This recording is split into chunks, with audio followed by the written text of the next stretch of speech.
What's good? My name is Charity Croft. It's Christmas time! But why this time?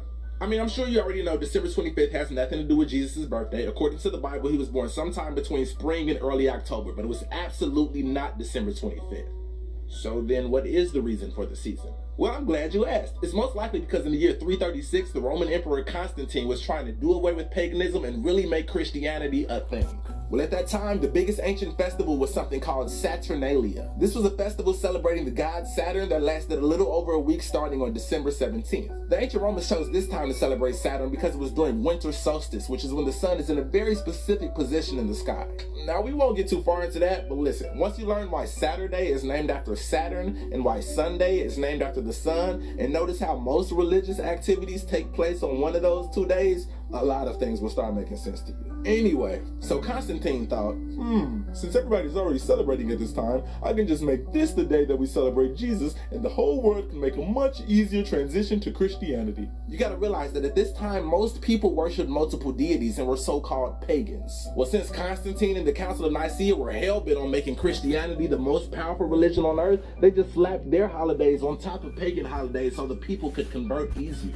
Side note, the reason why Easter is always celebrated on a different day every year is because it's always the Sunday after the first full moon of the vernal equinox. Super pagan, nothing to do with Jesus' resurrection, nothing. Anywho, Christmas trees were used to decorate Saturnian temples, mistletoe was used by ancient druids because they believe it had mystical powers, and presents were given during winter solstice to celebrate the spring to come. Pagan, pagan, pagan!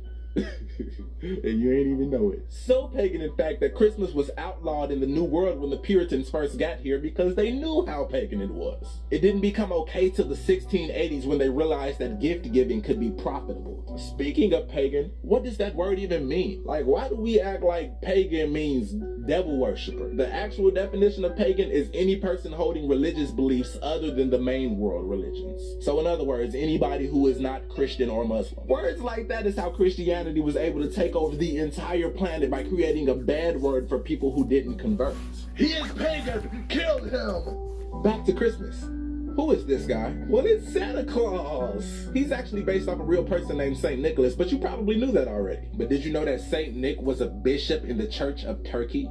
He anonymously gave 3 bags of gold to a poor family, and after that, everybody just made up this legend about anonymous gifts coming from a guy named Saint Nicholas, and Santa Claus was born. Now he lives in the North Pole, even though he's from the Middle East. So that means that originally Santa Claus's gift giving was a noble act of helping the poor. But in the 1800s, companies found that it was far more profitable to make it about little kids, because of course people will buy gifts for kids before they buy them for poor people. And so companies like Macy's started using Santa's name to make Christmas into a corporate capitalist fiasco. But here is the biggest point of this video. In America alone, we spend more than $465 billion on Christmas presents every year. Those are gifts for one day, $465 billion.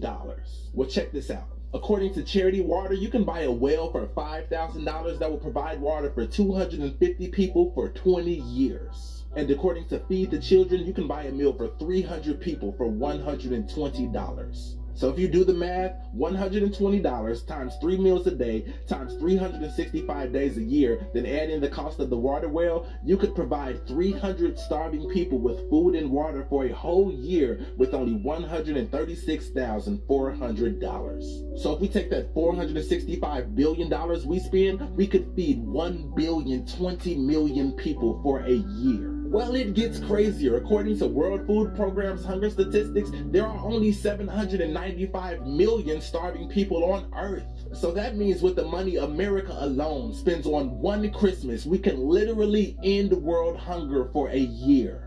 Now let's take that one step further. If we just did away with the entire gift-giving part of Christmas, and every year we use the same money that we would have spent on presents to instead feed the poor, there would be no such thing as hunger, and the entire world would have food. Merry Christmas. I love you. What's good? My name is Charity Croft, and of course we all saw the verdict of that car written. What was that pink thing? Charger. Where'd you find it? His car. Oh. I was borrowing it while he's got her car. Fair enough. What's good? My name is Charity Croft. It's Christmas time. But why this time? I mean, I'm sure you already know December 25th has nothing to do with Jesus' birthday.